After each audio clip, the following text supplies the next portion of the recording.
So last time we have studied about potential. હવે આપણે potential energy ભણશું. આપણને બધાના આઈડિયા છે કે potential V equal to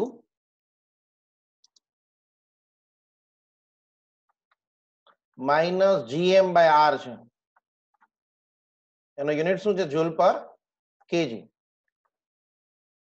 A એનર્જીનું measurement છે અને એ સ્કેલર ક્વોન્ટિટી છે. એ આપણે લાસ્ટ ટાઈમ ભણી ગયા. એનો મીનિંગ શું છે? સપોઝ આને આપણે અર્થ ગણીએ અને અર્થ થી આર ડિસ્ટન્સ આ એક ઓબ્જેક્ટ છે, તો ઇન્ફિનિટી થી આ પ્લેસ ઉપર આ ઓબ્જેક્ટને લઈ આવવા માટે તમારે આટલું વર્ક કરવું પડે. સપોઝ એનો આન્સર આવ્યો -30 જૂલ પર કેજી.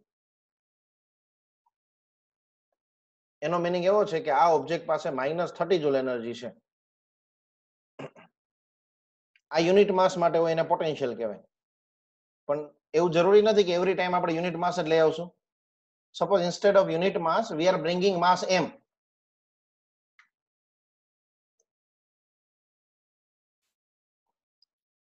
તો એના માટે જે વર્ક કરવું પડે, that work done is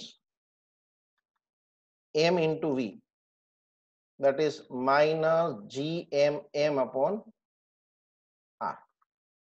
એટલે તમારે આ વર્ક ડન ની આ ફોર્મ્યુલા યાદ રાખવાની છે. અને આ વર્ક એ બોડીની અંદર એઝ અ પોટેન્શિયલ એનર્જી શેર થાય.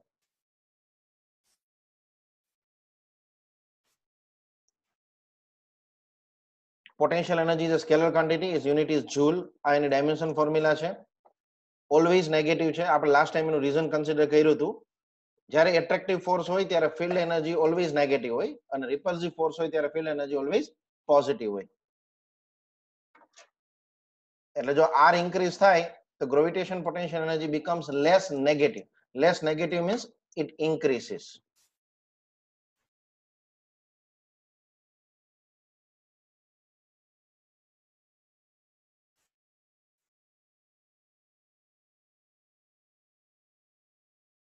એનો મીનિંગ એમ કે કોઈ ઓબ્જેક્ટ અર્થ થી જેમ દૂર જાય એમ એની એનર્જી પોટેન્શિયલ એનર્જી ઇન્ક્રીઝ થાય.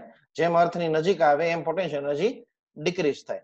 અત્યાર સુધી તમે ગ્રેવિટેશન ભણ્યા એ પહેલા 11th સ્ટાન્ડર્ડ પહેલા તમે પોટેન્શિયલ એનર્જી એટલે mgh જ સ્ટડી કરતા હતા. એનું રીઝન એ આપણે લાસ્ટ ટાઈમ સ્ટડી કર્યું, એકવાર યાદ કરાવી દઉં. આ પોટેન્શિયલ એનર્જી એ રિલેટિવ ટર્મ છે. એની એબ્સોલ્યુટ વેલ્યુ નું કોઈ મિનિંગ જ નથી. એટલે mgh જે તમે ભણો છો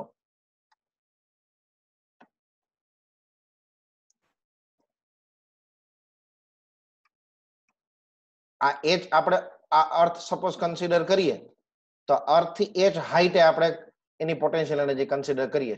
એકચ્યુઅલમાં આ જે ટર્મ આવી mgh એ આ પ્લેસ ઉપર h હાઈટે અને અર્થની સરફેસ ઉપર પોટેન્શિયલ એનર્જીનો ડિફરન્સ જ છે. અને આ ફોર્મ્યુલાનો આપણે યુઝ ક્યારે કરી શકીએ? જ્યારે h બહુ હાઈ ન હોય ત્યારે. ઇન મીન્સ કે આ ફોર્મ્યુલામાં આપણે એવું એઝ્યુમ કર્યું છે કે g નું વેરિએશન 0 છે અને g નું વેરિએશન 0 બહુ હાઈટ વધારે ન હોય તો આપણે લઈ શકીએ. અધરવાઇઝ આપણને ખબર છે કે g varies with the height, varies with the depth.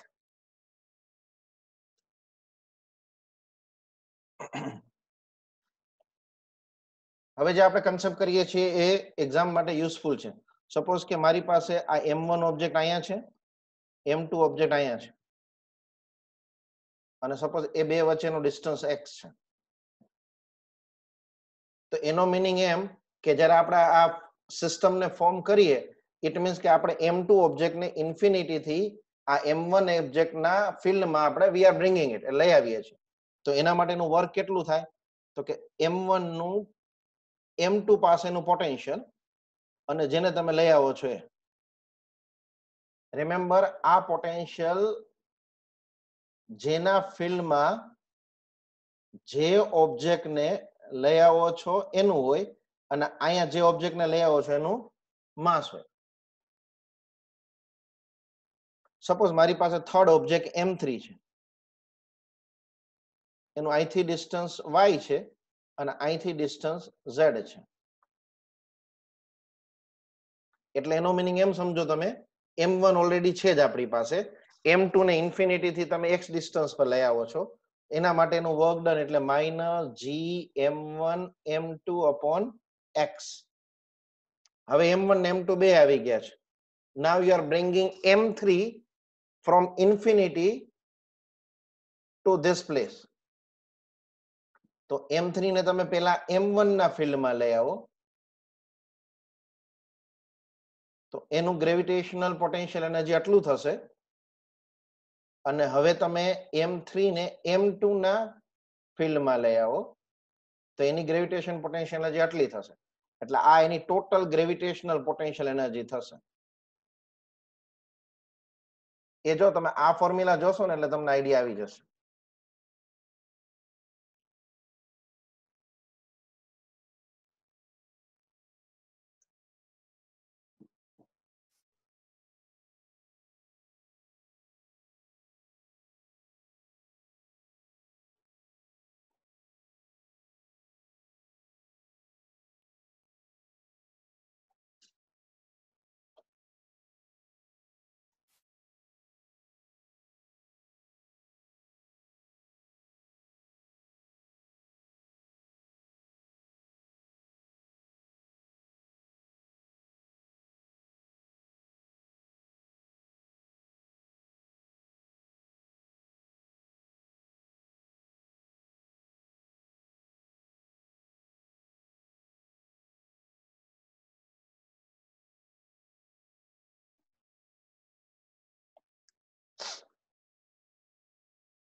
એટલે તમને યાદ હોય ને તો ક્લાસરૂમ ની અંદર આપણે એની ફોર્મ્યુલા ડિસ્કસ કરી હતી.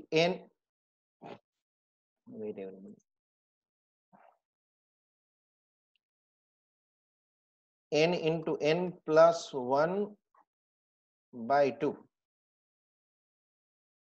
Sorry, n minus 1.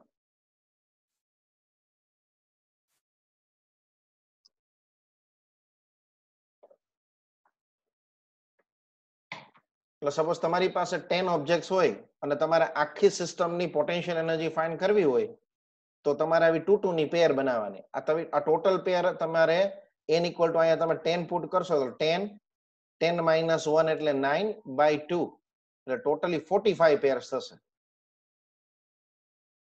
આ 45 પેર્સ ની તમે પોટેન્શિયલ એનર્જી તમે ફાઇન્ડ કરશો ને તો એ પોટેન્શિયલ એનર્જી આખી સિસ્ટમની પોટેન્શિયલ એનર્જી થઈ જશે. સપોઝ કે તમે ઇલેક્ટ્રોસ્ટેટિક ની અંદર તમારે એક કન્સેપ્ટ છે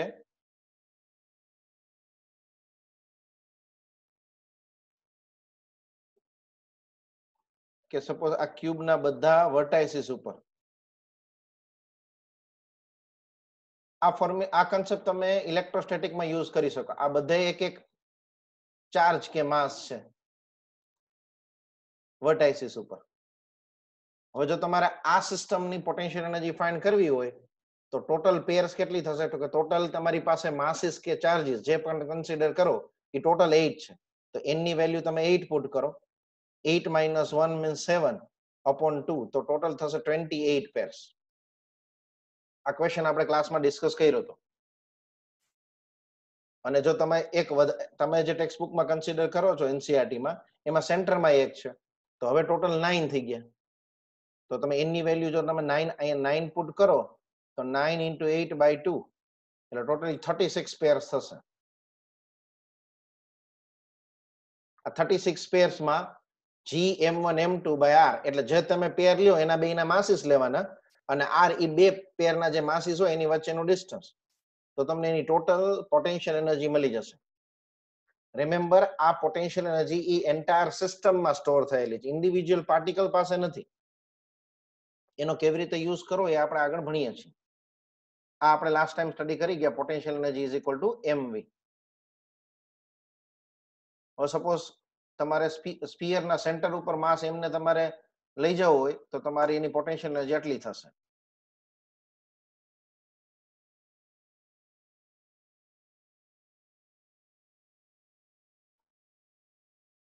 સપોઝ અર્થ છે, અર્થની h હાઈટે m માસ છે તો એની પોટેન્શિયલ એનર્જી કેટલી થશે તો કે -Gmm અપોન એનું સેન્ટરથી ડિસ્ટન્સ. સેન્ટરથી ડિસ્ટન્સ કેટલું થાય r + h.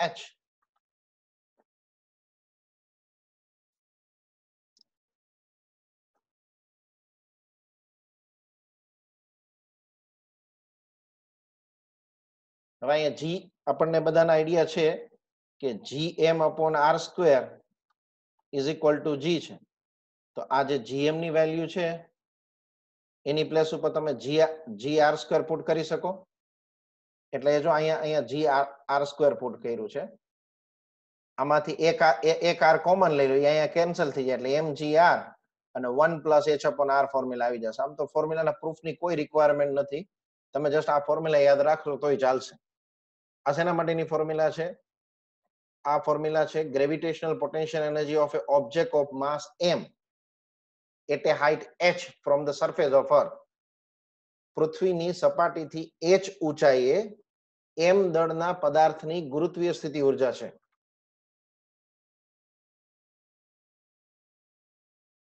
એને એટલું આપણે વર્ક કરવું પડે.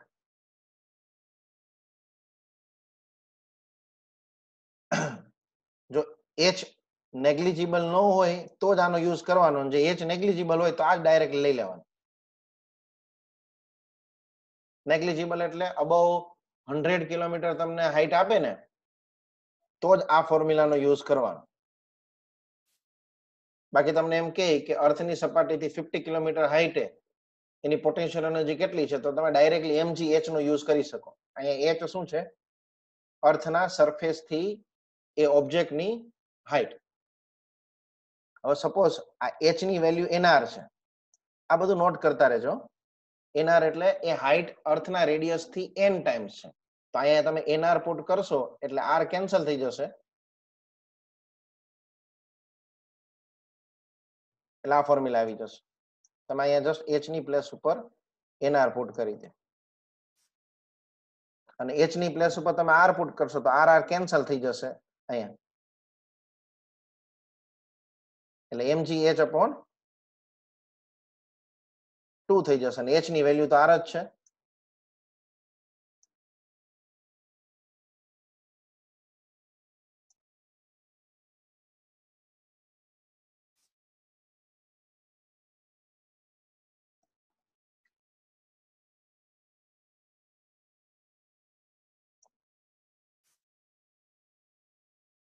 જો h ની વેલ્યુ બહુ સ્મોલ હોય તો આપણે ભણી જ ગયા છે કે mgh જ લઈ લેવાનું છે. ઓકે, તો ક્વેશ્ચન એમ થાય કે આ બધી ફાઇન્ડ કરવાની શું રિક્વાયરમેન્ટ શું આવી? હવે ઇમ્પોર્ટન્ટ કન્સેપ્ટ છે escape velocity. Escape velocity means તમારે સપોઝ કોઈ ઓબ્જેક્ટને અર્થના ગ્રેવિટેશન ફિલ્ડની બહાર ફેંકી દેવો છે તો તમારે એને અમુક એનર્જી પ્રોવાઈડ કરવી પડશે. એ એનર્જીને એની એસ્કેપ એનર્જી કહેવાય. તો કે એ કેવી રીતે ડિસાઈડ કરવાનું? તો સપોઝ અર્થના સરફેસ ઉપર આ અર્થ છે, રેડિયસ r, માસ m, એના સરફેસ ઉપર m માસ છે અને એ સ્ટેશનરી છે, સ્થિર જ છે. તો એની એનર્જી કેટલી થઈ ગઈ? -gmm/r એની પોટેન્શિયલ એનર્જી થઈ. કાઇનેટિક એનર્જી તો એની 0 જ છે, એટલે આ એની ટોટલ એનર્જી થઈ ગઈ. આપણે એવું આમાં એઝ્યુમ કર્યું છે કે એટ ઇન્ફાઇનિટી એની ટોટલ એનર્જી 0 છે. ટોટલ એનર્જી એટલે પોટેન્શિયલ એનર્જી આપણા કેસની અંદર. તો જો હવે આ ઓબ્જેક્ટને તમારે ઇન્ફિનિટી એ થ્રો કરવો હોય તો તમારે એને આટલી જ એનર્જી પ્રોવાઈડ કરવી પડે. એ એનર્જીને એની એસ્કેપ એનર્જી કહેવાય, નિષ્ક્રમણ ઉર્જા. એ એનર્જી તમે કેવી રીતે પ્રોવાઈડ કરી શકો? કાઇનેટિક એનર્જીના ફોર્મમાં. એ એનર્જી તમે પ્રોવાઈડ કરો છો એ પ્લસ હોય. આ એની નિષ્ક્રમણ ઉર્જા થઈ, એસ્કેપ એનર્જી. અને એને એસોસિએટેડ જે વેલોસિટી હોય એને એની એસ્કેપ વેલોસિટી કહેવાય. એટલે ઇન શોર્ટ એસ્કેપ વેલોસિટી એટલે શું કે તમારે કેટલા સ્પીડથી એ ઓબ્જેક્ટને અર્થના સરફેસથી થ્રો કરવો પડે કે ઇન્ફિનિટીએ જતો રહે. આ એમ કેન્સલ થઈ જાય અને તમે ve ની વેલ્યુ ફાઇન્ડ કરો તો એ ve ની વેલ્યુ આ આવશે. મટીરિયલ તમને બધાને વોટ્સઅપમાં મોકલી દીધું છે. જો કોઈ ન મળ્યું હોય તો મેડમ સાથે વોટ્સઅપમાં ડિસ્કસ કરી લેજો.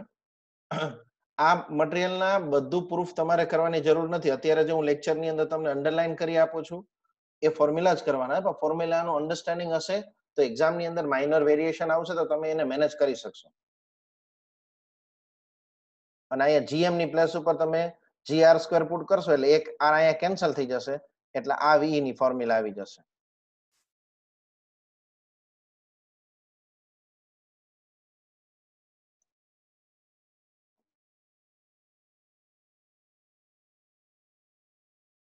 ઓકે, કોઈ કન્ફ્યુઝન હોય તો મને ચેટ બોક્સ ની અંદર લખો. Just make A comment, otherwise I'm going ahead.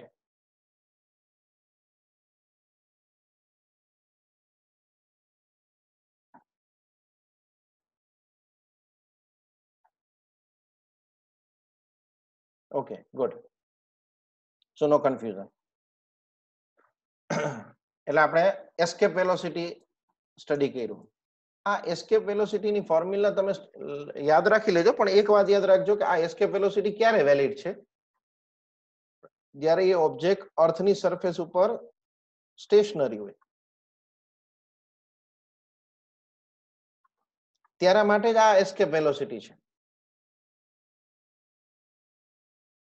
A escape velocity આ એમ છે એ અર્થનું માસ છે. એ એસ્કેપ વેલોસિટી ઓબ્જેક્ટના માસ ઉપર ડિપેન્ડ નથી કરતા. એટલે તમને યાદ હોય ને તો આપણે એવી રીતે સ્ટડી કર્યું હતું કે સપોઝ મારી પાસે આ પેન છે, આ પેનને મારે ઇન્ફિનિટીએ થ્રો કરવી છે, કે મોટા હેવી ટ્રકને આપણે ઇન્ફિનિટીએ થ્રો કરવું છે. બેયના કેસમાં મારે આટલી જ વેલોસિટી આપવી પડે.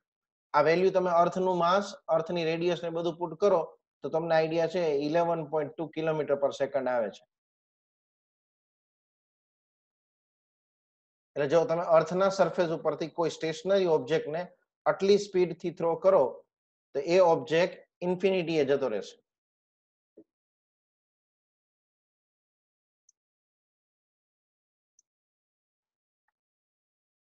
એ ઓબ્જેક્ટ ઇન્ફિનિટીએ જતો રહેશે અને ત્યાં એ સ્ટેશનરી થઈ જશે. હવે આમાં આ માસની બદલે તમે ડેન્સિટીની ફોર્મ્યુલા પુટ કરો. સપોઝ આપણી પાસે ફોર્મ્યુલા શું છે? √2gm/r. Mass equal to what? Density into volume 4/3 pi r cube upon આ r. એટલે અહીંયા એક r કેન્સલ થઈ જશે એટલે r² અહીંયા બચશે. એ r² તમે અંડરરૂટ માંથી બહાર લેશો એટલે આ ફોર્મ્યુલા આવશે. આ ઇમ્પોર્ટન્ટ ફોર્મ્યુલા છે.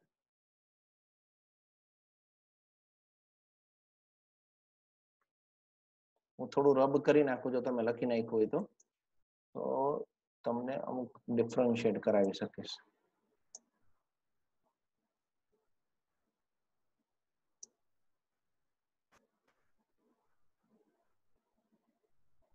ઓકે, આ ફોર્મ્યુલામાં તમે વેરીફાઈ કરશો ને તો 1/√r આવે અને આ ફોર્મ્યુલામાં r આવે. તો આ બેમાં ડિફરન્સ શું છે? ડિફરન્સ એ છે તમને એમ કે અર્થ જેવા જ મટીરિયલ વાળો એક બીજો પ્લાનેટ છે. અર્થ જેવો જ material, means the material is similar to the earth. A planet ઉપર સ્ટેશનરી ઓબ્જેક્ટની એસ્કેપ વેલોસિટી અને અર્થ ઉપર એ સ્ટેશનરી ઓબ્જેક્ટની એસ્કેપ વેલોસિટીનો રેશિયો કેટલો થાય, તો એ આ ફોર્મ્યુલામાં યુઝ કરો. મટીરિયલ સેમ આવે ને ત્યારે ડેન્સિટી કોન્સ્ટન્ટ હોય બે, અને તમને બે પ્લાનેટના માસ આપી દીધા હોય તો આ ફોર્મ્યુલાનો યુઝ કરવાનો. એટલે તમને ક્યાં ડેટા આપ્યા છે એના ઉપરથી ડિસિઝન તમારે લેવાનું. સપોઝ અર્થ જેવા સિમિલર મટીરિયલનો બીજો પ્લાનેટ છે, એની રેડિયસ અર્થના રેડિયસ થી ડબલ છે, તો ત્યાં એસ્કેપ વેલોસિટી સ્ટેશનરી ઓબ્જેક્ટની એના સરફેસ ઉપર આનાથી ડબલ થઈ જાય. એટલે 11.2 into 2 એટલે 22.4 થાય. અને જો અર્થના રેડિયસ થી હાફ રેડિયસ વાળો બીજો સિમિલર ઓબ્જેક્ટ હોય તો એની રેડિયસ 11.2/2 થઈ જાય એટલે 5.6 જેવું થાય ને. એટલે એમાં રેડિયસ ના પ્રોપોર્શનમાં આવશે. બાકી એસ્કેપ વેલોસિટી ઓબ્જેક્ટના માસ ઉપર ડિપેન્ડ નથી કરતું. એસ્કેપ વેલોસિટી તમે ઓબ્જેક્ટને કઈ ડાયરેક્શનમાં થ્રો કરો છો એના ઉપર ડિપેન્ડ નથી કરતું.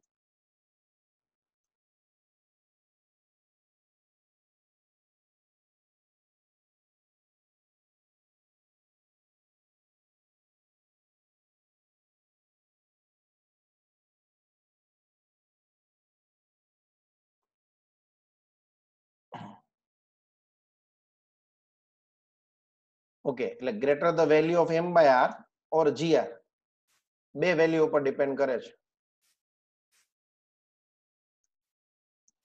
જેની વેલ્યુ m બાય r ની વધારે હોય જે પ્લાનેટની, ઓર gr ની વધારે હોય એ પ્લાનેટની અંદર એસ્કેપ વેલોસિટી વધારે હોય. ઓકે, આપણે અર્થ ને એટમોસ્ફિયર છે, મૂન ને એટમોસ્ફિયર નથી. એનું રીઝન શું છે કે આરએમએસ વેલોસિટી તમે ભણી ગયા, √3RT/m છે. જો એ આરએમએસ વેલોસિટી એસ્કેપ વેલોસિટી થી ઓછું હોય, લેસ ધેન હોય, તો એ પાર્ટિકલ અર્થના એટમોસ્ફિયરમાં, અર્થની અંદર જ રહી, that creates an atmosphere. ત્યારે આરએમએસ વેલોસિટી મૂન ઉપર એ મૂનની એસ્કેપ વેલોસિટી થી વધારે છે. એટલે જે બધા મોલેક્યુલ્સ છે એટમોસ્ફિયરના, એ બધા એસ્કેપ થઈ જાય. એટલે જે બધા પ્લાનેટમાં આરએમએસ વેલોસિટી મોલેક્યુલની એસ્કેપ વેલોસિટી થી ઓછી હોય, એ જ બધા પ્લાનેટની અંદર એટમોસ્ફિયર હોય. એટલે એમસીક્યુ ની અંદર આવે તો તમે આ રીઝન યાદ રાખજો. આમાં થોડું વેરિએશન હું તમને સ્ટડી કરાવી દઉં. સપોઝ આ અર્થ છે, રેડિયસ r, માસ m, એ ઓબ્જેક્ટ m છે. સપોઝ એની પાસે કોઈક વેલોસિટી છે v, એ v વેલોસિટી થી અર્થ ને સરફેસ ઉપર મૂવ કરે છે. અમારે આની એસ્કેપ વેલોસિટી અને એસ્કેપ એનર્જી ફાઇન્ડ કરવી છે. તો પહેલા તમે આની ટોટલ એનર્જી ફાઇન્ડ કરો. ટોટલ એનર્જી તમારે ફાઇન્ડ કરવી હોય તો કાઇનેટિક એનર્જી એની કેટલી થશે, તો કે 1/2 mv². પોટેન્શિયલ એનર્જી કેટલી થશે, -gmm/r. આ બેયને તમે એડ કરી દેશો એટલે એ ટોટલ એનર્જી તમને મળી જશે.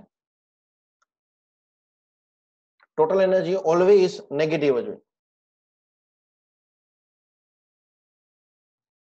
અને આ જે ટોટલ એનર્જી આવે એને એની બાઇન્ડિંગ એનર્જી કહેવાય. ગુજરાતીમાં આપણે એને કહેશું બંધન ઉર્જા, BE, binding energy. A energy always negative જ હોય. એટલી જ તમે પોઝિટિવ એનર્જી એને આપી દો તો એ ઓબ્જેક્ટ ઇન્ફિનિટીએ જતો રહે. એ પોઝિટિવ એનર્જીને આ ઓબ્જેક્ટની એસ્કેપ એનર્જી કહેવાય. અને એ પોઝિટિવ એનર્જીને એસોસિએટેડ જે વેલોસિટી આવે, સપોઝ આની વેલ્યુ આવી -20, તો એની એસ્કેપ એનર્જી કેટલી થાય, +20. સપોઝ મારી પાસે m માસનો ઓબ્જેક્ટ છે તો એને 1/2 mv² +20 થવા જોઈએ. એમાંથી તમે જે ઓબ્જેક્ટને થ્રો કરો છો એનું માસ તો તમારી પાસે છે જ, એનું v તમે ફાઇન્ડ કરી લો. આ v તમે ફાઇન્ડ જે કરશો એ v એ ઓબ્જેક્ટની એસ્કેપ વેલોસિટી થશે.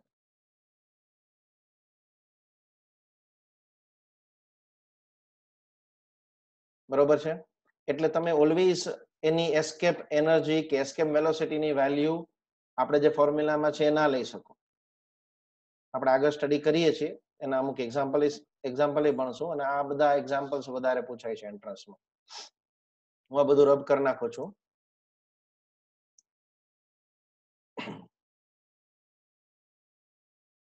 ઓકે, કોઈ સ્પીડ રિલેટેડ કે વોઇસ રિલેટેડ કે કોઈ ઇશ્યુ હોય લેંગ્વેજ રિલેટેડ તો તમે કોમેન્ટ બોક્સમાં લખી શકો છો.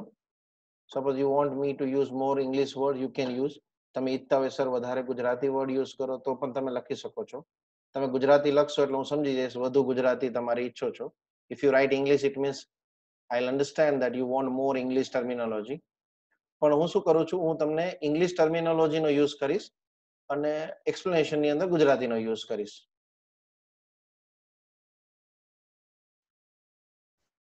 થોડા કોન્ટેક્ટ થઈ જાઓ, 2-4 લેક્ચર જશે એટલે તમને ઓટોમેટિકલી આપણે ઇનોવેટિવ વધારે સોલ્યુશન ફાઇન્ડ કરશું તમારા ઇન્ડિવિજ્યુઅલ ક્વેશ્ચન્સ માટે. ઓકે, તો કોઈ પ્રોબ્લેમ નથી ને? Shall I go ahead? Just type yes so that we can go ahead.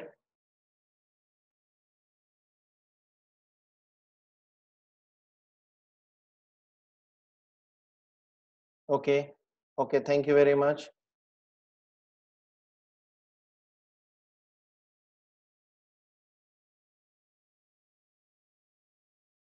Okay,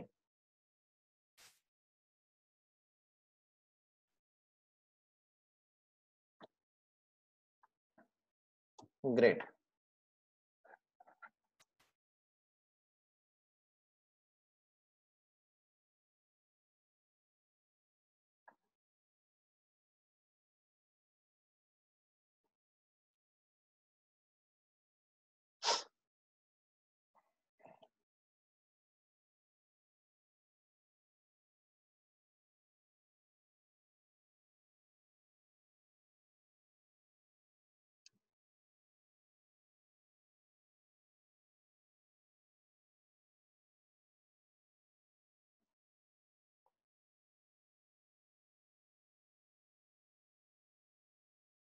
હવે સપોઝ તમે કોઈ એમ ઓબ્જેક્ટને v જેટલી સ્પીડથી વર્ટિકલી અપ થ્રો કરો છો.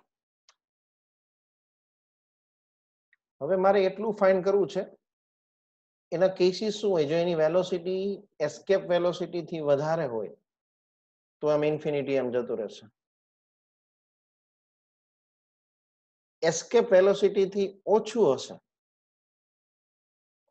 અમુક વેલોસિટી સુધી, એ કેટલી આપણે ડિસ્કસ કરીએ, તો એ અમુક હાઈટે જઈ અને અર્થની અરાઉન્ડ આમ સર્ક્યુલર ઓર્બિટમાં રોટેટ કરશે.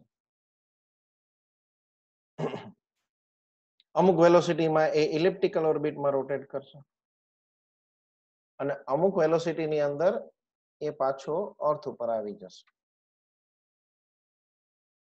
હવે મારો ક્વેશ્ચન એ છે કે કેટલી મેક્સિમમ હાઈટ સુધી જશે. આપણે એવું માનીએ છીએ કે આપણે એને બહુ હેવી વધારે વેલોસિટીથી થ્રો નથી કર્યો, કેટલી હાઈટ સુધી જાય એ જ આપણે ફાઇન્ડ કરવું છે.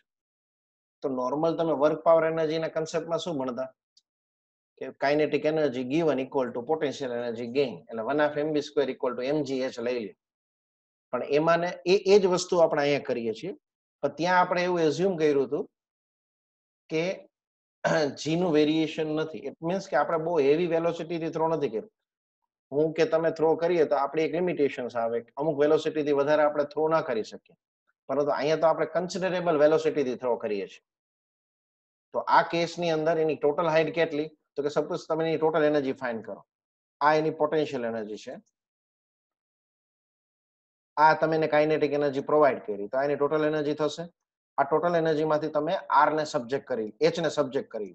આ કેલ્ક્યુલેશન છે, સિમ્પ્લિફિકેશન. તમારે એ સિમ્પ્લિફિકેશન ન કરવું એ યાદ રાખવી હોય ફોર્મ્યુલા, તો તમે યાદ રાખી શકો.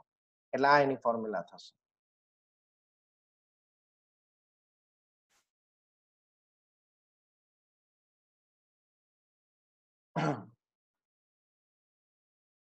આ 2gm/r એ વી ની ફોર્મ્યુલા હતી. આપણે એસ્કેપ વેલોસિટી ની ફોર્મ્યુલા હમણાં ભણી ગયા.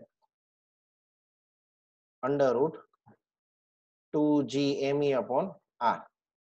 તો અહીંયા તમે વી સ્ક્વેર પુટ કરી દો એટલે r/v²/v² - 1 થશે. v² ને એલસીએમ લઈ લ્યો એટલે અહીંયા જતું રહેશે. એટલે એઝ અ ફોર્મ્યુલા તમે યાદ રાખી શકો. આ હાઈટ આ તમે કરો. એક્ઝામમાં તમારી પાસે બે ઓપ્શન આવે, ફોર્મ્યુલા યાદ રાખી હોય તમે ડાયરેક્ટલી અહીંયા પુટ કરી શકો, ઓર તમે આ કન્સેપ્ટની અંદર તમે પુટ કરી શકો. થોડી કેલ્ક્યુલેશન કરવી પડે, તમારે બેલેન્સ કરવું પડે. તમે જસ્ટ બધી ફોર્મ્યુલા યાદ નહીં રાખી શકો, તમે એક્ઝામમાં ભૂલી જશો. એટલે તમારે કન્સેપ્ટ ખબર હશે ને તમે ભૂલી ગયા હશો તોય તમે એક્ઝામની અંદર એવી કેલ્ક્યુલેશન કરી શકશો. ઘણા બધા સ્ટુડન્ટ્સને સ્પીડનો પ્રોબ્લેમ થાય છે. યાદ રાખજો, સ્પીડ એ તમારી ગ્રીપ સાથે કનેક્ટેડ છે. જેમ ગ્રીપ આવશે એમ સ્પીડ આવશે. તમે કોઈ પણ કેસમાં લઈ લો, કોઈ પણ સ્કિલ તમે કન્સિડર કરો, સ્પીડ ગ્રીપ વગર ના આવે. સપોઝ તમે બહુ પ્રોપરલી રાઇટિંગ પ્રેક્ટિસ કરતા હોય તો તમે over the period of time તમારી રાઇટિંગ સ્પીડ વધી જ જશે. એટલે જેમ તમારા કન્સેપ્ટ ક્લિયર થશે એમ તમારી સ્પીડ વધશે. જેમ તમારા કન્સેપ્ટ પુઅર એમ તમને ટાઈમ લાગશે એટલે સ્પીડ ઓછી થશે. એટલે બહુ સ્પીડની અત્યારે ચિંતા ન કરો. સ્પીડની ચિંતા એ જ બધા સ્ટુડન્ટ્સે કરવાની કે જેને કન્સેપ્ટ એકદમ ક્લિયર છે. એના માટે આપણે સેપરેટ સેશન જેમ એક્ઝામ નજીક આવશે એમ આપણે કન્ડક્ટ કરશું. હું તમને એક સેમિનાર બી કન્ડક્ટ કરીશ એક્ઝામ ટેકનિક્સ માટે, પણ એ લાસ્ટમાં, હમણાં નહીં. આપણી પાસે હજુ અરાઉન્ડ 1.5-2 મહિના જેવો ટાઈમ છે, 1.5-2 મહિના જેવો, અને આપણે આ 1.5-2 મહિનાના ટાઈમની અંદર મેક્સિમમ ટોપિક્સનું રિવિઝન કરવું છે. ઓકે, હવે જો તમે ઓબ્જેક્ટને v થી વધારે સ્પીડથી થ્રો કરો, v થી વધારે સ્પીડથી થ્રો કરો તો એ ઓબ્જેક્ટનું શું થાય? અર્થના ગ્રેવિટેશન ફિલ્ડની બહાર જતો રહે ઇન્ફિનિટીએ. જો v જેટલી સ્પીડે થ્રો કરો ને તો ઇન્ફિનિટીએ જઈને એ સ્ટેશનરી થઈ જાય. પણ જો v થી વધારે સ્પીડે તમે એને થ્રો કરો તો એ ઇન્ફિનિટીએ જઈ અને ત્યાં એની પાસે કંઈક કાઇનેટિક એનર્જી હોય. એ કાઇનેટિક એનર્જીને એસોસિએટેડ એની પાસે કંઈક સ્પીડ હશે. એ સ્પીડ કેટલી હશે એ આ ફોર્મ્યુલાથી મળશે. આપણે પ્રીવિયસ ફોર્મ્યુલામાં જ પુટ કર્યું છે, બીજું કઈ કર્યું જ નથી. કે આ તમે એને v પ્રોવાઈડ કર્યું કાઇનેટિક એનર્જી, આ એની પોટેન્શિયલ એનર્જી હતી, અને this is the kinetic energy left at infinity. આમાંથી v ડેશ એ તમારો આન્સર છે, સ્પીડ એટ ઇન્ફિનિટી. એટલે આ ફોર્મ્યુલામાં તમે સપોઝ તમે 11.2 ને બદલે 15.2 પ્રોવાઈડ કરી, તો અહીંયા 15.2 સ્ક્વેર અહીંયા પુટ કરી દો, માઇનસ 11.2 સ્ક્વેર, એનો જે બી આન્સર આવે એનું અંડર રૂટ કરો એટલે તમને એ ઇન્ફિનિટી એની સ્પીડ મળી જશે.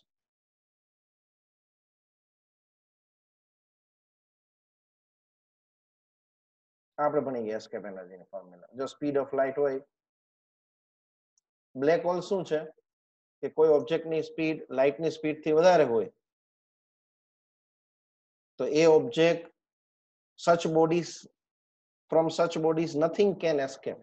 એટલે આ બોડી માંથી કોઈ ઓબ્જેક્ટ એસ્કેપ ના થઈ શકે.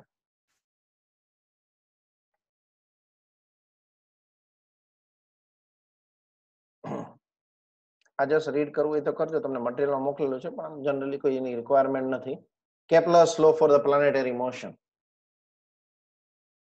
Okay.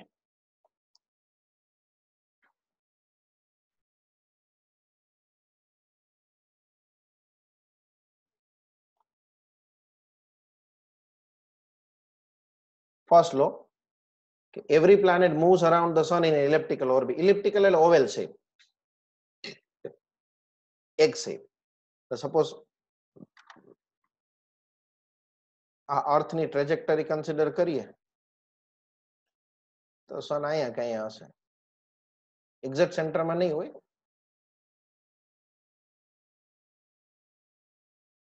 આ લોકેશનને ઇલિપ્સનું ફોકસ કહેવાય.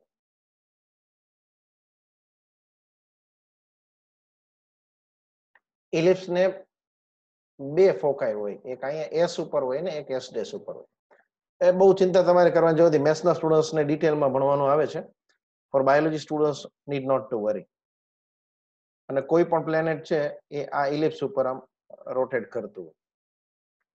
આ ફર્સ્ટ લો. સેકન્ડ લો, સપોઝ અર્થ આ પ્લેસ ઉપર છે, થોડા ટાઈમ પછી આ સ્પેસ ઉપર આવી જાય છે.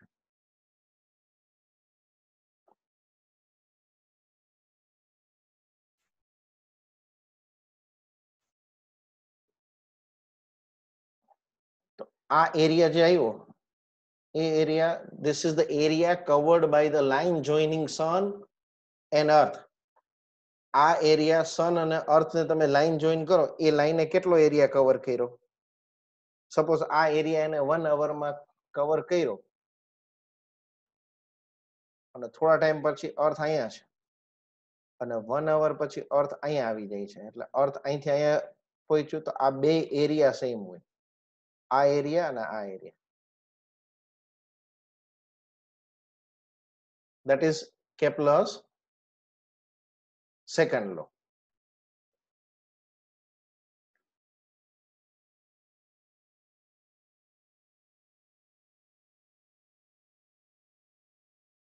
અને આ શેના ઉપર બેઝ છે?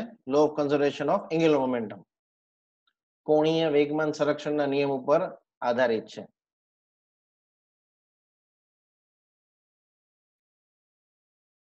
એનો કન્સેપ્ટ આ છે, dA by dt. dA by dt એટલે એરિયલ વેલોસિટી. ક્ષેત્રીય વેગ, ગુજરાતીમાં એને શું કહેશું આપણે? ક્ષેત્રીય વેગ ઇક્વલ ટુ L/2m. L એટલે એનું કોણીય વેગમાન, એંગ્યુલર મોમેન્ટમ, m એટલે એનું માસ. આ જો તમને ફિગર ની અંદર બધું શો કર્યું છે. આ પણ આઈડિયા છે L ઇક્વલ ટુ mvr. આનો આપણે યુઝ આગળ ડિટેલમાં ભણશું. ઓકે,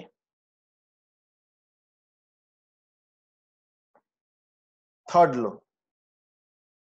એટલે તમે જે થર્ડ લો એનસીઆરટી બુકમાં ભણો છો એમાં થોડું વેરિએશન કરીને આમાં મેં આપ્યું છે તમને. એક્ઝામમાં તમને આવી રીતે આવી છે કે સન અહીંયા છે, આપણે ભણી ગયા કે આને આપણે શું કહેશું? ફોકસ. આ સેન્ટર છે ઇલિપ્સનું. આ સપોઝ ડિસ્ટન્સ ને આપણે a થી ડિનોટ કરીએ એટલે આ બી a થશે. એને સેમી મેજર એક્સિસ કહેવાય. આ ડિસ્ટન્સ ને શું કહેશું આપણે? Semi major axis. આ ડિસ્ટન્સ ને સપોઝ આપણે c ડિનોટ કરીએ. c એટલે શું? સેન્ટર થી સન નું ડિસ્ટન્સ.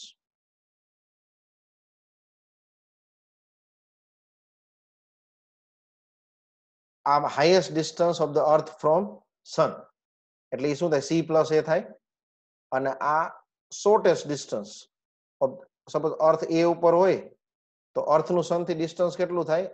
સપોઝ એને આપણે r1 થી ડિનોટ કરીએ અને b ઉપર હોય એને આપણે r2 થી ડિનોટ કરીએ.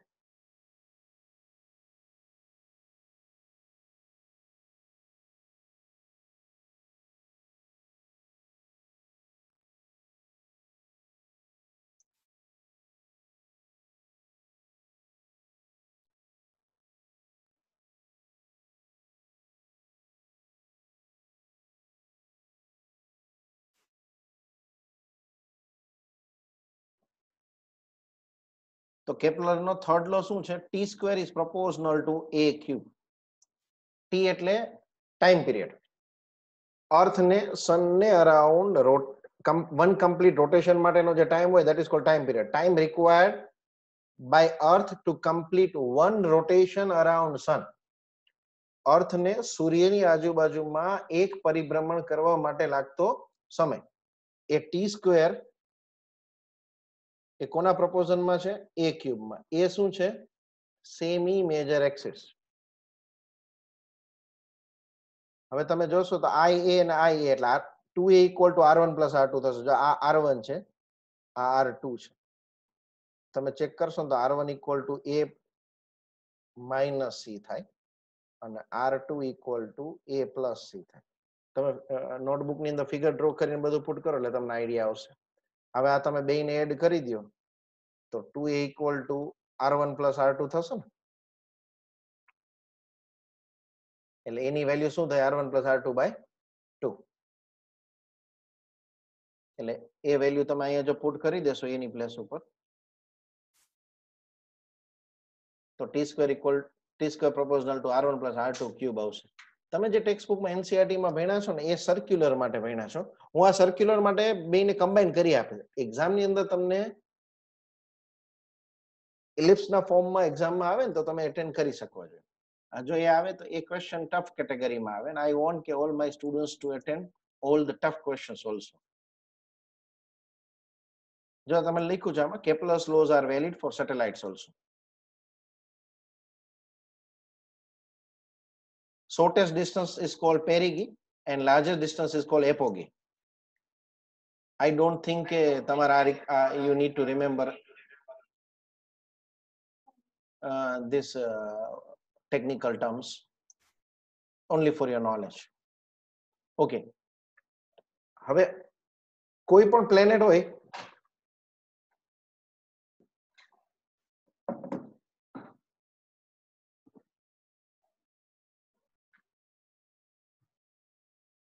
એ ઇલિપ્ટિકલ શેપમાં રોટેટ કરે કે સર્ક્યુલર શેપમાં રોટેટ કરે?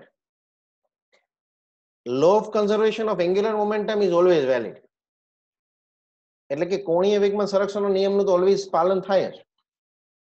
તો સપોઝ આપણે આને એપોગીને a થી ડિનોટ કરીએ અને પેરીગીને p થી ડિનોટ કરીએ તો આ એંગ્યુલર મોમેન્ટમનો કન્સેપ્ટ આવે mvr.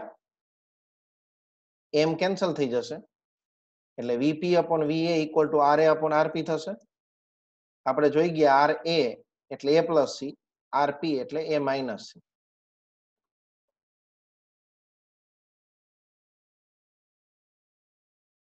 આના પછીનું સ્ટેપ હું લખી આપું. એ કોમન આવે એટલે 1 plus C by A upon 1 minus C by એ.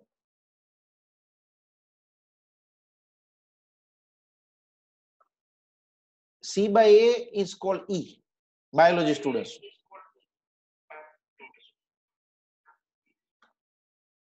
જો તમને ફિગરમાં પાછું જોઈએ, આ C છે અને આ A છે. A એટલે સેમી મેજર એક્સિસ અને C એટલે સન નું સેન્ટર થી ડિસ્ટન્સ.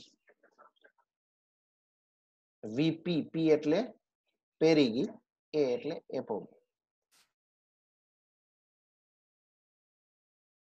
બહુ ચિંતા ના કરતા કન્સેપ્ટની. તમારાથી જો મહેનત થતો હોય that's good, otherwise chances are not very high.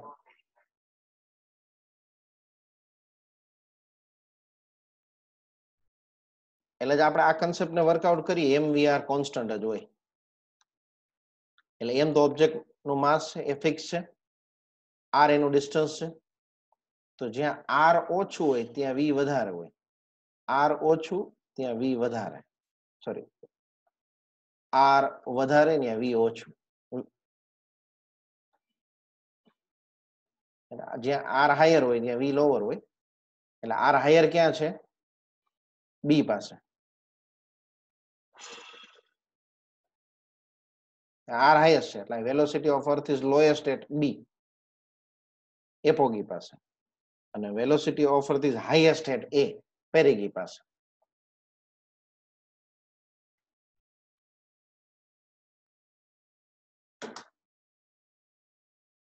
હવે આ એપોગી અને પેરીગી પાસેની વેલોસિટીની formula law of conservation of energy થી જ ફાઇન્ડ કરી છે. પોટેન્શિયલ એનર્જી અને કાઇનેટિક એનર્જી. આ ડેરિવેશનની કોઈ રિક્વાયરમેન્ટ નથી. જેને કન્સેપ્ટ એકદમ ક્લિયર છે એ ફોર્મ્યુલા પુટ કરશો એટલે તરત સમજાઈ જશે. પણ હું સજેસ્ટ કરું છું બધાને આ ફોર્મ્યુલા યાદ રાખવા માટે કે એપોગી પાસે એની વેલોસિટી કેટલી હશે અને પેરીગી પાસે એની વેલોસિટી કેટલી હશે. એપોગી એટલે બી, farthest distance, largest distance. પેરીગી means shortest distance. આ કોઈ પણ પ્લાનેટ માટે કરેક્ટ છે. જે પ્લાનેટ માટે તમે ફાઇન્ડ કરતા હોય ને એનું માસ અહીં લેવાનું.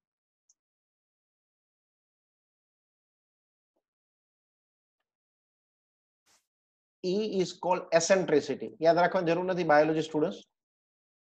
એસેન્ટ્રિસિટી એટલે C by A.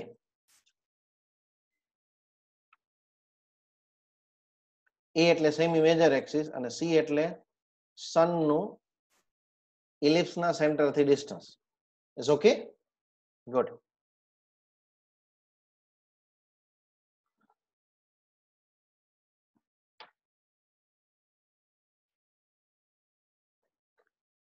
Satellite. Next concept.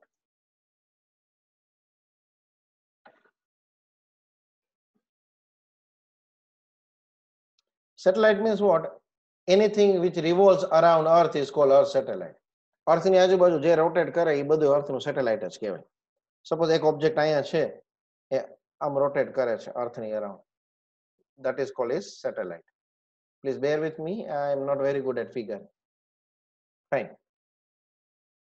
તો એને જે સર્ક્યુલર ઓર્બિટ માટેની જે centripetal force required is provided by the earth gravitation force. એને જે સર્ક્યુલર મોશન કરવી હશે તો એને ગ્રેવિટેશન ફોર્સ ની રિક્વાયરમેન્ટ જોશે. એટલે gmm upon r square equal to mv square by r.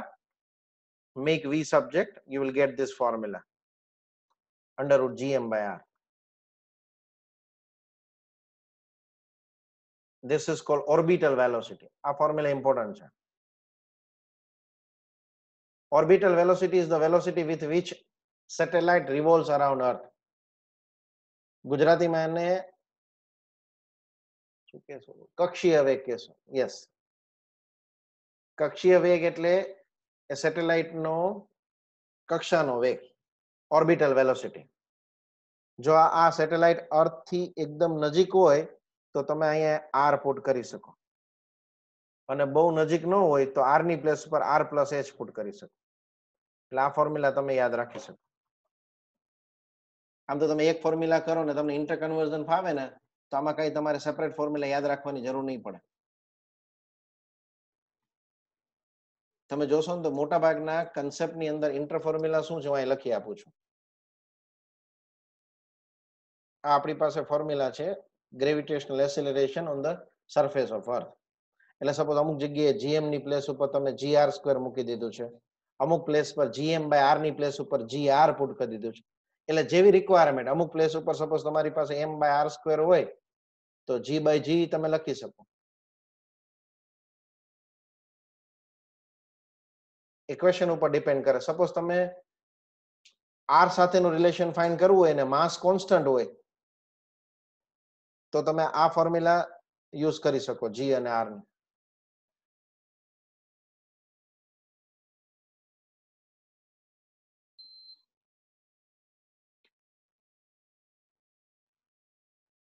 આજે લગભગ બધા કન્સેપ્ટ રિવિઝન કરી લેશું.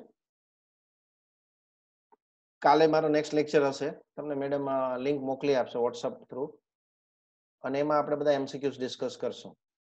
એ સિવાય જો તમારી પાસે કોઈ સ્પેસિફિક એમસીક્યુઝ હોય તો મેડમને તમે વોટ્સઅપમાં મૂકી દેજો, એ આપણે ક્લાસની અંદર ડિસ્કસ કરી લેશું. અત્યારે તમે ગ્રેવિટેશન રિલેટેડ જે એમસીક્યુઝ હોય એ મૂકજો, બીજા ટોપિક જ્યારે ડિસ્કસ કરશું ત્યારે થશે. અધરવાઇઝ શું થશે, તમારે કોઈ બીજા એમસીક્યુઝ હોય તો હું તમને સેપરેટલી એનો આન્સર કરી આપીશ.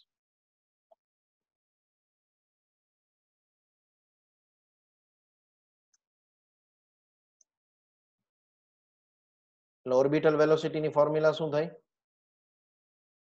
Under root GM by R. Escape velocity ની શું ફોર્મ્યુલા હતી? Under root 2 GM by R. તો escape velocity upon orbital velocity તો તમે ફાઇન્ડ કરો તો under root GM by R cancel થાય, અંડર રૂટ 2 આવશે ને.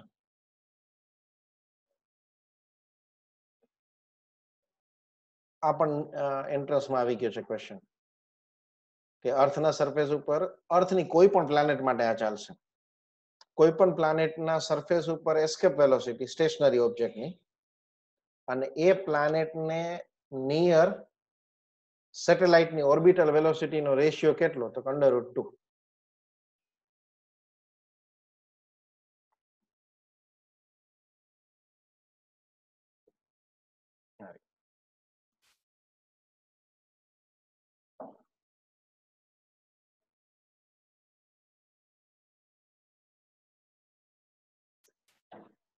આ એક યાદ રાખજો,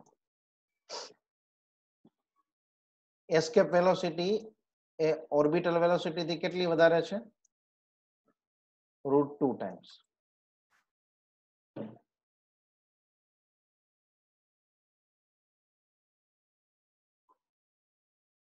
એટલે જો તમે એની વેલોસિટી રૂટ 2 ટાઈમ્સ જેટલી ઇન્ક્રીઝ કરી દો ને ઓર્બિટલ વેલોસિટી, તો એની એસ્કેપ વેલોસિટી જેટલો થાય. ઇટ મીન્સ કે એ ઓબ્જેક્ટ ઇન્ફિનિટી એ જતો રહે. સપોઝ આપણે કોઈ સેટેલાઇટ લોન્ચ કરીએ અને એ સેટેલાઇટની સ્પીડને તમે રૂટ 2 ટાઈમ્સ ઇન્ક્રીઝ કરી દો તો object will be thrown two infinity. આ 2017-18 ની અંદર નીટમાં આવ્યો હતો, આપણે ક્લાસમાં ડિસ્કસ કર્યું છે. સપોઝ કે કોઈ પ્લાનેટની અંદર gravitation force is proportional two 1/r⁻n છે. આપણા અર્થ ઉપર એ શું છે? n ની વેલ્યુ 2 છે.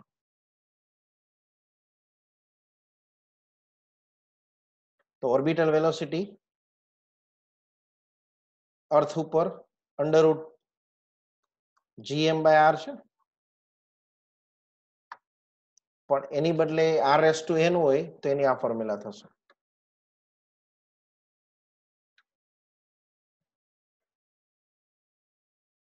ડાયરેક્ટ એઝ એ ફોર્મ્યુલા તમે યાદ રાખી લો તો ચાલશે. આ બધાને પ્રૂફ ડિસ્કસ કરવા હોય તો ક્વિકલી એનું પ્રૂફ ડિસ્કસ કરાવી દો તમને, પણ કોઈ રિક્વાયરમેન્ટ નથી. Then also for your confidence only. કે સપોઝ આ પ્લાનેટ છે કોઈ, આ પ્લાનેટ છે અને આ એની સેટેલાઇટ છે. તો એ સેટેલાઇટના સર્ક્યુલર મોશન માટે ગ્રેવિટેશન ફોર્સ એનો સેન્ટ્રીપેટલ ફોર્સ પ્રોવાઈડ કરશે. હવે અહીંયા r⁻n આવશે ને, આ m કેન્સલ થઈ ગયું, એક r કેન્સલ થઈ જશે એટલે અહીંયા r રેસ ટુ n - 1 થઈ જશે એટલે આ ફોર્મ્યુલા આવી જશે.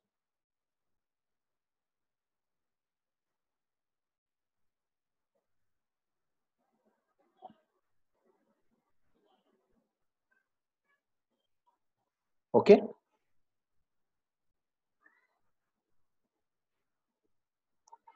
આની કોઈ જરૂર નથી, તમે જે મેથડ થી ભણ્યા છો ને એ જ પરફેક્ટ છે. આ તમે ટાઈમ પીરિયડ આપણે ટી સ્ક્વેર પ્રોપોઝનલ ટુ જે આર ક્યુબ ભણીએ છીએ ને એ જ બરોબર છે. આ એ જ કન્સેપ્ટ છે. Suppose T equal to 2πr/v, v ની વેલ્યુ પુટ કરો અને gm ની પ્લેસ પર gr સ્ક્વેર પુટ કરો એટલે આ ફોર્મ ની અંદર આવી જશે. પણ આઈ ડોન્ટ થિંક કે તમારે આ ફોર્મની કોઈ રિક્વાયરમેન્ટ હોય, નહીં કરો તો ચાલશે. અને જો ઇફ યુ આર ડુઈંગ અને જો તમને કોઈ કન્ફ્યુઝન હોય તો વોટ્સઅપ થ્રુ કોન્ટેક્ટ કરજો.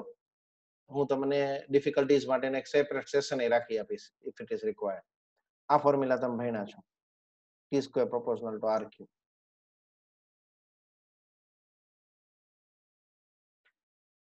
ઓકે,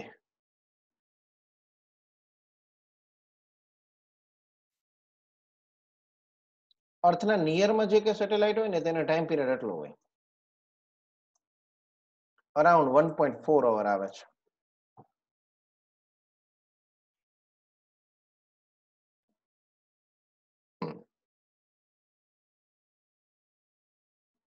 આમાં આપણે આર ક્યુબ ની વેલ્યુ, આર ની વેલ્યુ આર પુટ કરી દીધી, capital R, radius of earth, અને જીએમ ની પ્લેસ પર જીઆર સ્ક્વેર પુટ કર્યું એટલે આ ફોર્મ્યુલા આવશે. સપોઝ આપણે ડેન્સિટીના ફોર્મમાં જોઈએ છે તો આ જે માસ છે અહીંયા એની પ્લેસ ઉપર આપણે શું કરશું, વોલ્યુમ ઇન્ટુ ડેન્સિટી.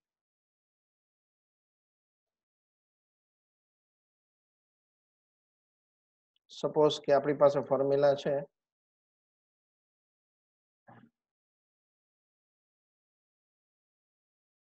આ, આપણી પાસે કન્સેપ્ટ છે. હવે હું શું કરીશ, એમ ની પ્લેસ ઉપર જે ડિનોમિનેટરમાં એમ છે એની પ્લેસ ઉપર ડેન્સિટી ઇન્ટુ વોલ્યુમ 4/3 પાઈ આર ક્યુબ આ પુટ કરું છું.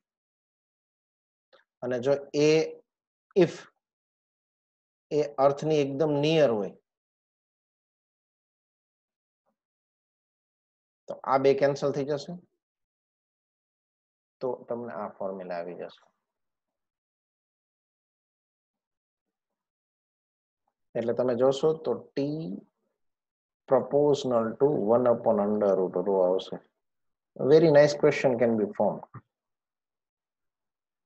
ક્વેશ્ચન હું તમને સપોઝ કેવો ક્વેશ્ચન આવે, તમને બે પ્લેનેટ આપ્યા હોય, એકની ડેન્સિટી ρ1 છે, બીજાની ડેન્સિટી ρ2 છે. તો બે પ્લેનેટના નિયર સેટેલાઇટના ટાઈમ પીરિયડનો રેશિયો કેટલો, તો T1/T2 ઇક્વલ ટુ √ρ2/ρ1 થાય. આ ઇન્વર્સલી પ્રોપોર્શનલ ટુ છે.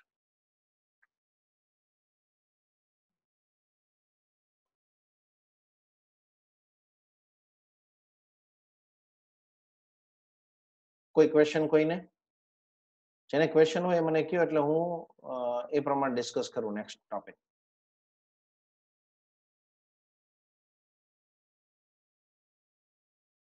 Okay, no question.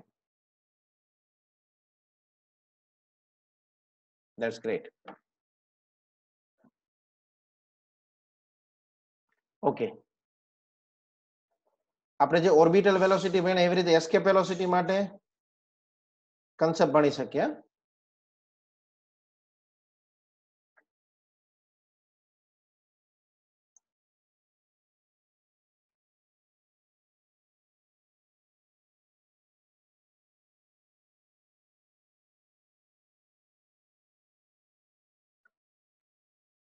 આમાં અમુક એવું છે કે જનરલી તો ઘણા બધા સ્ટુડન્ટ્સ નથી કરતા હોતા. એનસીઆરટી માં થોડો વેરિએશન વાળું મેં આ મટીરિયલ બનાવ્યું છે એવું માનીને કે તમને એનસીઆરટી ફાવે જ છે.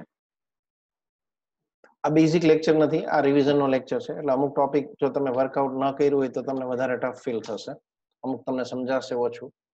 પણ જો તમે વર્કઆઉટ કરી લેશો તો તમને આ બધું બહુ ડિટેલમાં સમજાશે, તમને આનો ઇમ્પોર્ટન્સ સમજાઈ જશે.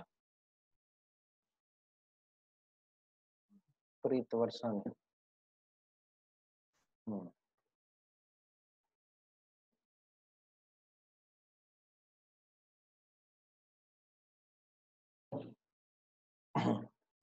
આ ફોર્મ્યુલા યાદ રાખી લેજો.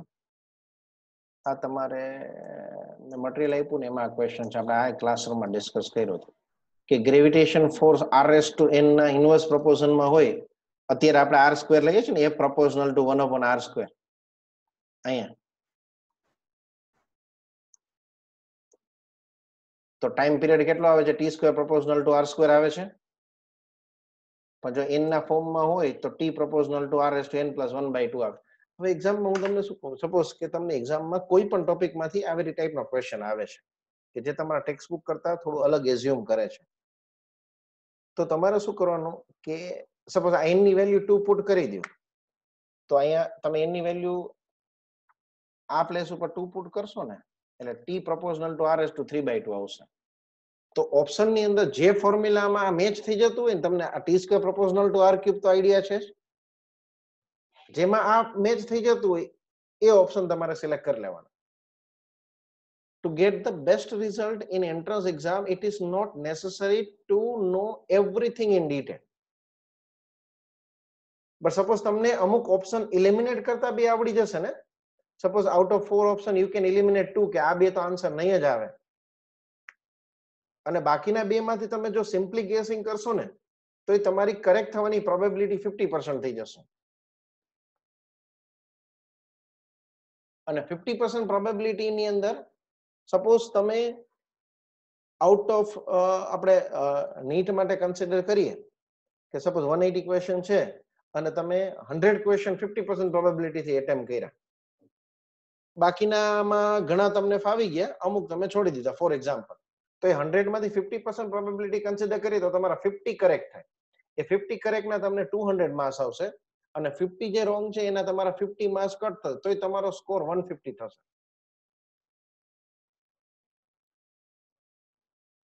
એટલે elimination method is one of the best method to get the best mark in entrance exam. ઘણા બધા સ્ટુડન્ટ્સ એલિમિનેશન મેથડનો સારો યુઝ કરતા હોય છે.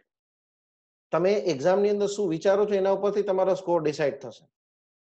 જો તમે પોઝિટિવ એટીટ્યુડથી કોઈ વિચારશો કે ના મારે મેક્સિમમ ક્વેશ્ચનને એટેમ્પ કરીને આવવા છે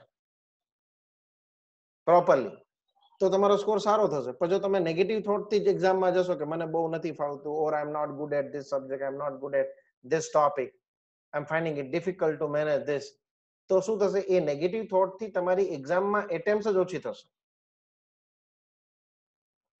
એટલે એટીટ્યુડ એકદમ પોઝિટિવ રાખવાનો. Remember, NEET or JEE is not easy for anybody. It is tough for almost all. પણ જે સક્સેસફુલ સ્ટુડન્ટ છે ને એની અંદર એક સેપરેટ કેરેક્ટરિસ્ટિક એ છે, they are confident, they have fixed goal in their mind. For example, suppose તમારે આ એક્ઝામની ડેટ ડીલે થઈ, ગ્રેટ, તમને ઘણો વધારે ટાઈમ મળી ગયો.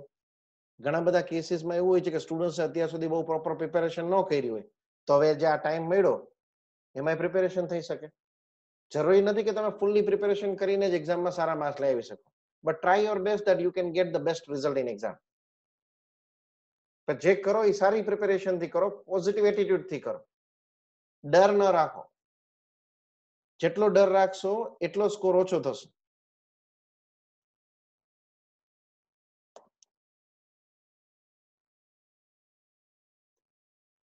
આ એક ઇન્ટરેસ્ટિંગ કન્સેપ્ટ છે, પણ JEE માટે કામનો છે, નીટ માટે કોઈ કામનું નથી.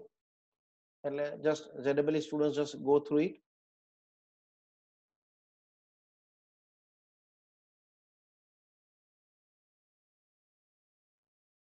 કોઈ જરૂર નથી અત્યારે.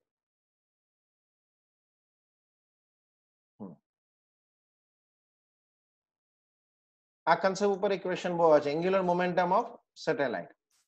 સેટેલાઇટ નો એન્ગ્યુલર મોમેન્ટમ કેમ ફાઇન્ડ થાય? mvr, v ની પ્લેસ ઉપર તમે √gm/r પુટ કરી દો. રિમેમ્બર, અહીંયા v એ ઓર્બિટલ વેલોસિટી છે, ઓર્બિટલ વેલોસિટી, અને √gm/r પુટ કરશો એટલે આ √r છે, આ r અને આ √r કેન્સલ થશે, એટલે l proportional to √r આવશે. જો આ ફોર્મ્યુલામાં l proportional to r આવે, આના ઉપર બે ત્રણ વાર ક્વેશ્ચન ઇન્ટરેસ્ટમાં આવી ગયા છે. લેટ અસ અન્ડરસ્ટેન્ડ કે બેમાં શું ડિફરન્સ છે.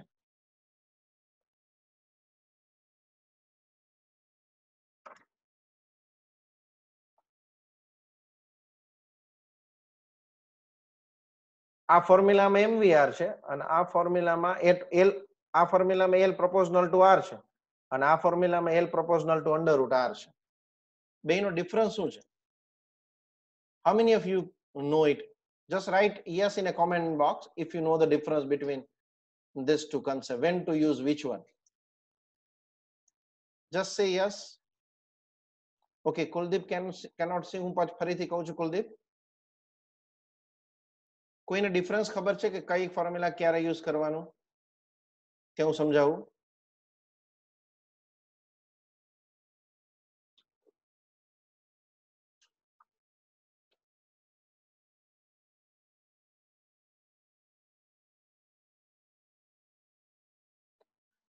હર્ષ, એસ્કેપ વેલોસિટી નહીં આવે.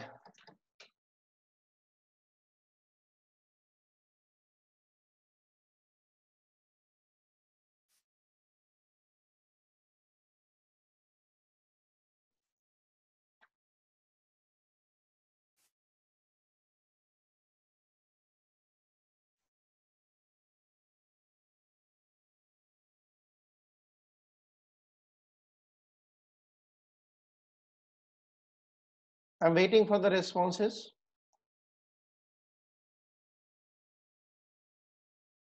Okay. It means I need to explain.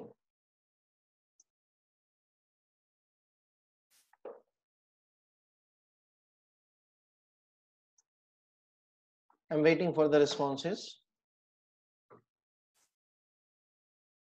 A v છે ને escape velocity નથી હર્ષ, એ orbital velocity છે.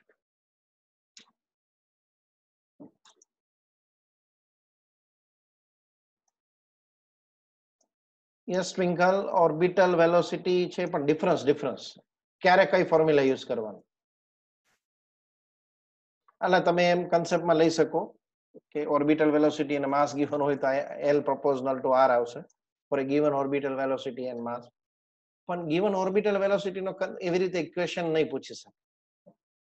They cannot ask for a given orbital velocity angular momentum depends on which factor. A application oriented question નથી. Normally શું question હોય? For a given mass of a planet which is capital A and for a given mass of a satellite angular momentum depends on, ત્યારે under route r આવશે.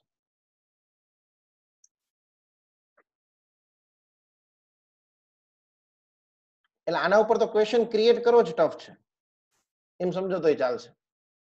એટલે જેને બહુ વધારે clear નથી થયું એક આ જ યાદ રાખશે તોય ચાલશે. ક્વેશ્ચનમાં તમને એવું નહીં આપે કે for a given orbital velocity and mass angular momentum depends on which factor. Normally scientist જ્યારે સેટેલાઇટ લોન્ચ કરતા હોય ત્યારે એની પાસે પ્લાનેટનું માસ હોય. સપોઝ આપણે અર્થ માટે લોન્ચ કરતા હોય તો અર્થનું માસ હોય અને સેટેલાઇટનું માસ હોય. જનરલી સેટેલાઇટ 1 અને સેટેલાઇટ 2 ની અંદર ડિફરન્સ શું આવે? તો કે બેયના માસનો ડિફરન્સ આવે. તમને એમ એક્ઝામની અંદર એવો સપોઝ ક્વેશ્ચન આવે કે સાયન્ટિસ્ટ હેઝ પ્રિપેર્ડ 2 સેટેલાઇટ, બે સેટેલાઇટ આપણે ફોર્મ કરી છે. એકનું માસ m1 છે, બીજાનું માસ m2 છે. એક r1 ઓર્બિટલ સ્પીડ રેડિયસ છે અને બીજી r2 ઓર્બિટલ રેડિયસ છે. તો બેયના એન્ગ્યુલર મોમેન્ટમનો રેશિયો કેટલો? L1/L2. તો તમારે આ ફોર્મ્યુલા યુઝ કરવી પડશે.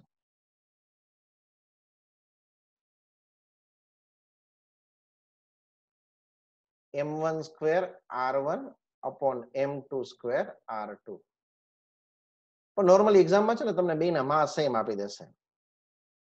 તમે પાસ્ટ યર્સના એન્ટ્રન્સના ક્વેશ્ચન્સ કોઈ પણ રેફરન્સ બુકમાં ચેક કરશો ને તો આઈ એમ વેરી શ્યોર કે તમને અરાઉન્ડ 4 to 5 ટાઈમ્સ આના ઉપર ક્વેશ્ચન હશે.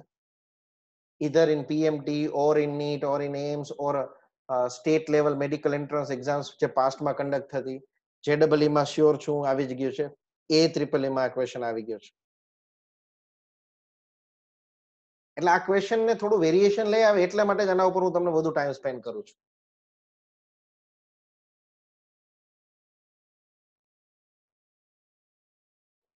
ઓકે, તમને એક્ઝામની અંદર એવો ક્વેશ્ચન આવે કે કેમ સેટેલાઇટનું એન્ગ્યુલર મોમેન્ટમ કોન્સ્ટન્ટ હોય?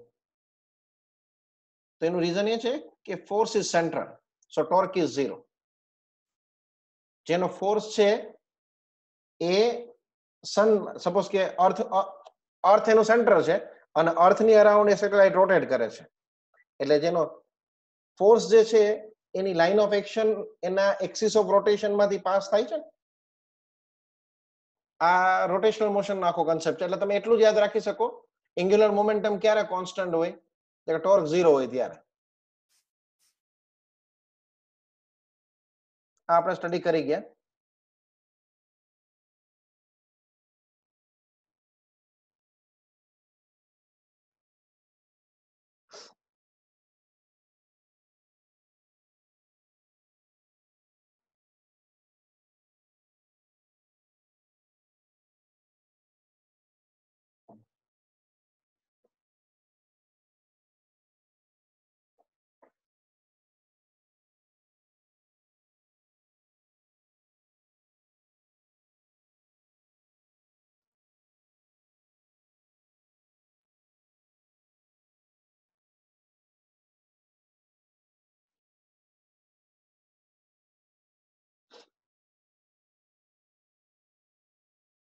ઓકે,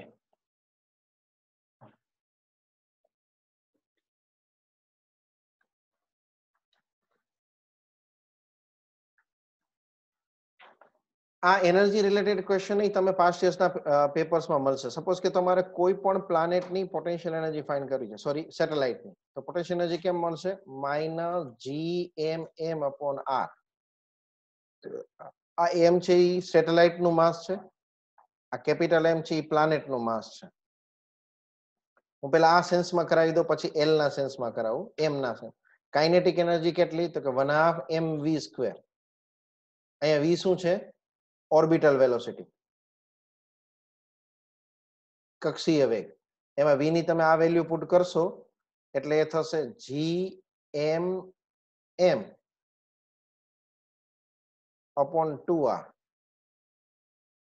બધા નોટબુક્સ ની અંદર આ ફોર્મ્યુલા લખજો એટલે તમને ક્લિયર થશે. મારી સાથે સાથે લખું, હું થોડું સ્લો કરું છું. તો તમે જોશો ને તો પોટેન્શિયલ એનર્જી અને કાઇનેટિક એનર્જી ની ફોર્મ્યુલામાં આ ટર્મ્સ કોમન છે, એટલે આ પોટેન્શિયલ એનર્જી બાય 2 થશે. ડિફરન્સ એટલો છે, પોટેન્શિયલ એનર્જી નેગેટિવ છે, કાઇનેટિક એનર્જી પોઝિટિવ છે. તો તમે ટોટલ એનર્જી ફાઇન્ડ કરો એટલે kinetic energy plus potential energy. Kinetic energy એટલે -PE/2 પ્લસ પોટેન્શિયલ એનર્જી એટલે પ્લસ PE/2. તમને જો તમે નોટબુક્સમાં ચેક કરશો ને તો ટોટલ એનર્જી, કાઇનેટિક એનર્જી અને પોટેન્શિયલ એનર્જીનો રેશિયો સપોઝ ફાઇન્ડ કરવાનો હોય, જો ટોટલ એનર્જીને હું 1 કન્સિડર કરું તો પોટેન્શિયલ એનર્જી અહીંયા હું 1 પુટ કરું તો પોટેન્શિયલ એનર્જી 2 થશે, અને જો પોટેન્શિયલ એનર્જી 2 હોય અહીંયા હું 2 પુટ કરું તો કાઇનેટિક એનર્જી -1 થશે. આ રેશિયો એક્ઝામમાં આવી ગયો છે. તમે આ રીતે યાદ રાખ, ગમે તમે યાદ રાખી. સપોઝ કાઇનેટિક એનર્જી 1 હોય તો ટોટલ એનર્જી -1 થાય અને આ -2 થાય.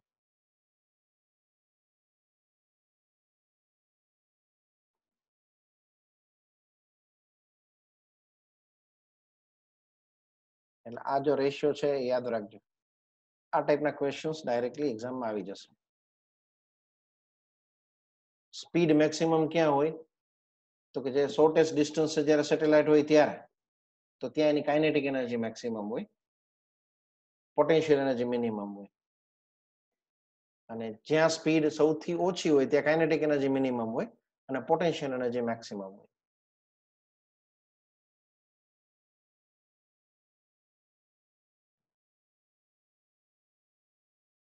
ઓકે છે?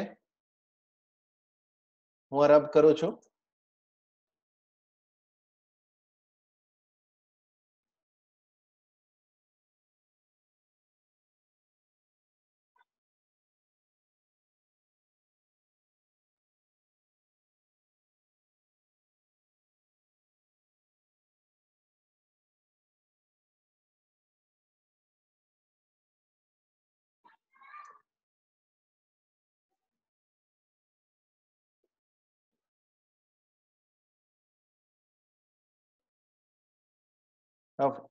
Let us go back to L formula.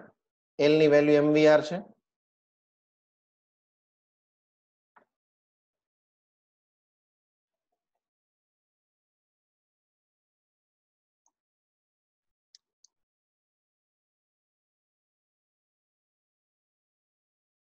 આપણી પાસે પોટેન્શિયલ એનર્જીની ફોર્મ્યુલા છે. Wait everybody.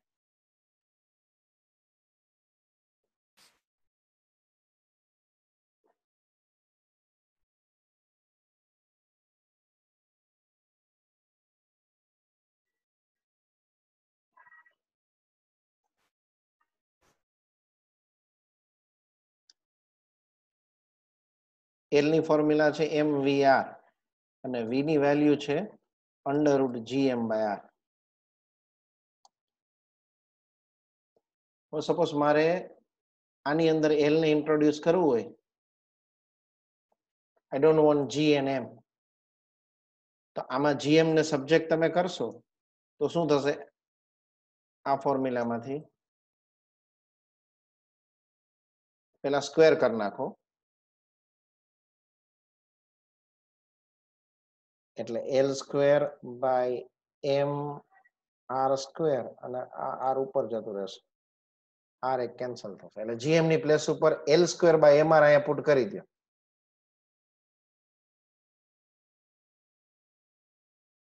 સોરી m², એટલે આ ફોર્મ્યુલા આવી જશે. એટલે આ બધામાં અહીંયા gm ની પ્લેસ ઉપર, અહીંયા gm ની પ્લેસ ઉપર, જસ્ટ અ મિનિટ, કન્જસ્ટેડ થઈ ગઈ.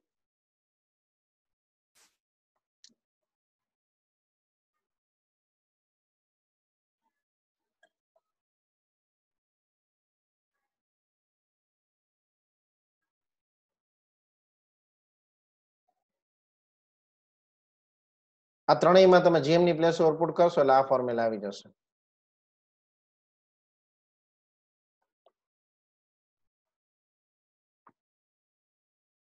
એટલે જસ્ટ તમને L ના ફોર્મ ની અંદર એક્ઝામ ની અંદર ક્વેશ્ચન આવે ને તો then you should attempt. આપણે બધું ભણી ગયા છે. આ જે ટેબલ છે ને એ બહુ ઇમ્પોર્ટન્ટ છે. આ ટેબલ you should say કે આપણે જે અત્યાર સુધી ભણ્યા એ બધું આમાં આવી જશે. એટલે તમે પ્રોપરલી સમજીને ટેબલ કરશો તો તમારે એને લર્ન નહીં કરવું પડે. બધા ફોર્મ્યુલાના બાજુમાં તમે લખી નાખજો અને પછી તમે આ રિલેશન બધા ફાઇન્ડ કરો. B for binding energy. Binding energy એટલે ગુજરાતીમાં બંધન ઉર્જા થશે. આ બધો આઈડિયા છે આપણને, આપણે લાસ્ટ ટાઈમ ભણી ગયા.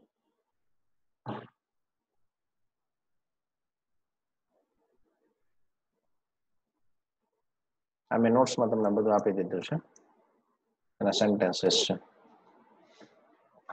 Okay, just a minute.